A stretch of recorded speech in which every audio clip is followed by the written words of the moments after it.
Hi guys, today I'll be making soba noodle in creamy sesame sauce. Soba is a Japanese buckwheat noodle. It is lower in calorie and it is gluten-free. I am using the one that is infused with green tea. If you are gluten intolerant, look out for the ingredient which uses 100% buckwheat flour.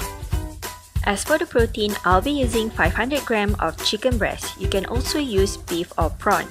You will also need half a cup of chopped big onion, some celery, carrot, bell peppers, and also mushroom of your choice. Ingredients that you need for the sauce are 3 tablespoons of low sodium soy sauce, 1 tablespoon of white vinegar, 1 tablespoon of chili paste, 2 tablespoons of pure peanut butter, minced garlic, grated ginger, and also salt, honey, black pepper, and sesame oil. Let's start making our soba noodle. There are 4 steps of preparation. Firstly, we are going to prepare the noodle.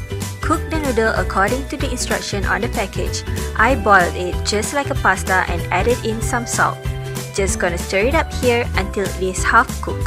Then, I'm gonna rinse it with cold water to stop the cooking. It's going to continue cooking once it is being stir-fried later. The next step is to prepare the chicken. I'm going to slice it thinly and season it with salt and pepper.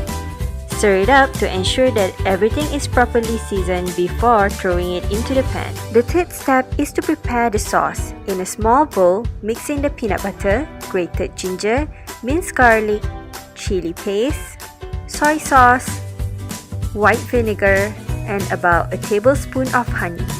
Stir up the mixture and you will get a thick looking sauce.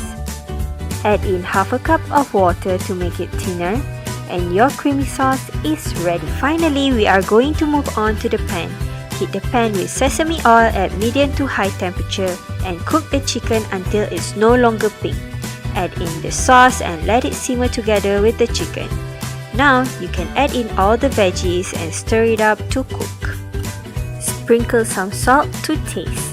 Lastly, add in the half-cooked soba noodle and stir it up, ensuring that it is fully coated with the sauce. Once it is done, garnish it with some sesame seed and your soba noodle with creamy sauce is ready to be enjoyed.